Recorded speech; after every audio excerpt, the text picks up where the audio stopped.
Alors, comment un robot passe d'une machine qui se contente d'obéir à une machine qui, elle, est capable d'apprendre?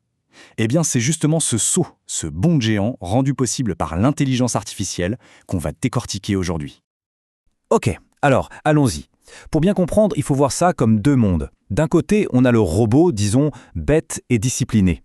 Il suit des instructions fixes, une liste d'ordres, point final. Et de l'autre, on a le robot intelligent.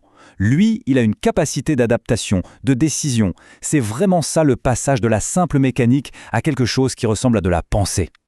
Mais avant de s'émerveiller devant la solution, l'IA, il faut vraiment comprendre pourquoi on en a eu besoin. C'est quoi le problème de base en fait? Eh bien, tout part de la programmation traditionnelle. Allez, prenons un exemple tout simple. On a un petit robot et son unique mission, c'est de suivre une lumière. La logique de départ, elle paraît super simple, non? Si la lumière est à gauche, eh bien le robot tourne à droite pour se remettre en face. C'est la fameuse instruction « si, alors », la base de la programmation. Ok, mais que se passe-t-il si la lumière est à droite ou pile en face? Ah, là, il faut commencer à ajouter des conditions. Le code s'allonge tout de suite. Si la lumière est à gauche, tourne à droite. Sinon, si elle est à droite, tourne à gauche. Sinon, si elle est au centre, avance. On sent déjà que l'affaire se corse, hein. Et c'est là que ça dérape complètement. C'est ce qu'on appelle l'explosion de la complexité. Parce que pour que ce robot fonctionne dans le vrai monde, il faudrait tout anticiper, absolument tout. Un obstacle qui surgit, une ombre qui passe, un capteur qui bug, plusieurs lumières en même temps. Très vite, le code devient un véritable monstre, une usine à gaz ingérable, ultra fragile, et c'est quasi impossible de le maintenir à jour. Et ça nous amène à une idée vraiment fondamentale, résumée par cette phrase « La carte n'est pas le territoire ». Qu'est-ce que ça veut dire? Simplement qu'une liste de règles, aussi longue soit-elle, ne pourra jamais représenter parfaitement la pagaille imprévisible et infiniment complexe du monde réel. Alors, on est face à un mur. Ce mur de la complexité. La seule solution, c'est de tout repenser, de changer radicalement d'approche. Et si, au lieu de lui dicter chaque ordre, on laissait le robot apprendre? Apprendre tout seul? Eh bien, cette solution, cette nouvelle approche, c'est l'intelligence artificielle. Le but du jeu change complètement. On ne cherche plus à écrire une règle pour chaque cas de figure. Non, on cherche à construire des systèmes qui peuvent acquérir des compétences, un peu comme nous. Reconnaître ce qu'il y a sur une photo, comprendre une phrase ou même prendre une décision. Ok, alors pour s'y retrouver un peu, il faut voir ça comme des poupées russes. La plus grande poupée, c'est l'intelligence artificielle, le concept global. On l'ouvre et à l'intérieur, on trouve le machine learning, l'apprentissage automatique. C'est une des façons les plus importantes de faire de l'IA. Et si on ouvre encore, au cœur du cœur, on a le deep learning, l'apprentissage profond. C'est une sous-branche du machine learning, super puissante, qui s'inspire du fonctionnement de notre cerveau avec des réseaux de neurones. Concrètement, comment une machine apprend-elle? Il y a en gros 3 grandes méthodes. D'abord, l'apprentissage supervisé. C'est un peu comme si on était son prof. On lui donne des milliers d'exemples avec la bonne réponse. On lui montre une photo et on lui dit ça, c'est un chat. Après, il y a l'apprentissage non supervisé. Là, on lui donne une tonne de données et on lui dit débrouille-toi. La machine va chercher toute seule des liens, des groupes, des motifs cachés. Et enfin, il y a l'apprentissage par renforcement. Et celui-là, il est super important pour les robots. Le principe, c'est l'essai-erreur. Le robot tente une action. S'il réussit, on lui donne une récompense, un bon point. S'il est fou, rien. C'est un peu comme éduquer un chiot, en fait. Bon, c'est bien beau tout ça, mais comment cet apprentissage se transforme en action concrète? Comment un robot peut voir et comprendre ce qui se passe autour de lui? Eh bien, la réponse est simple, on va lui donner des sens artificiels. Et le premier sens, le plus évident peut-être, c'est la vue.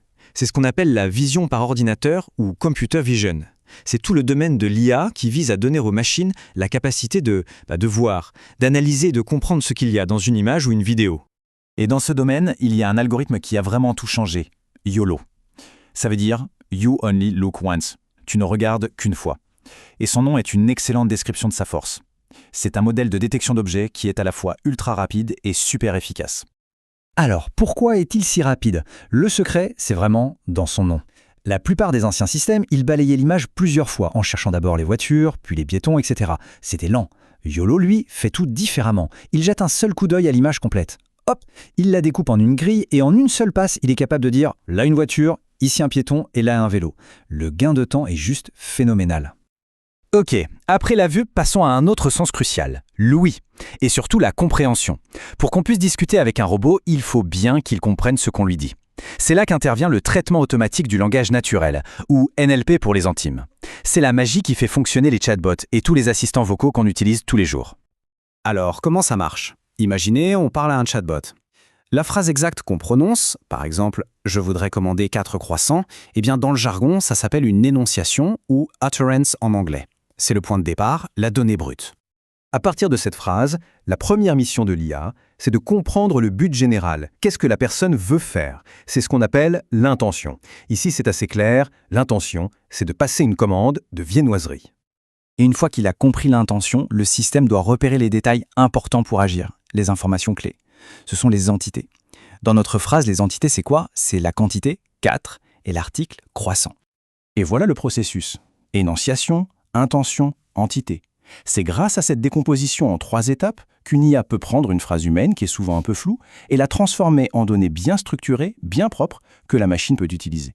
Et c'est comme ça qu'une simple demande parlée se transforme en une action bien réelle. Ce qui est vraiment fou avec tout ça, c'est que ces technologies qui semblaient relever de la science-fiction il y a 10 ou 15 ans, eh bien aujourd'hui elles ne sont plus du tout l'apanage de quelques labos secrets. Elles sont devenues une sorte de gigantesque boîte à outils, beaucoup plus accessible qu'on ne le pense. Et dans cette boîte à outils, on trouve des noms devenus incontournables. On veut faire du machine learning, il y a TensorFlow de Google. On veut construire un robot de A à Z, il y a ORS, le système d'exploitation pour robots. De la vision par ordinateur, OpenCV, la référence. Un chatbot, Dialogflow. Le fait que beaucoup de ces outils soient open source, c'est une vraie révolution. Ça démocratise l'innovation et ça permet à des passionnés, des étudiants, des petites entreprises partout dans le monde de se lancer et de créer des choses incroyables. Et tout ça, ça nous amène à une réflexion finale, et elle est cruciale. On a vu que les robots peuvent apprendre, mais ils apprennent de nous, de nos données, de nos exemples, de notre monde tel qu'il est. Du coup, la question la plus importante n'est peut-être plus « qu'est-ce qu'un robot peut faire ?», mais plutôt « qu'est-ce que nous sommes en train de leur apprendre ?» C'est une responsabilité absolument immense qu'on a en tant que créateurs de ces nouvelles formes d'intelligence.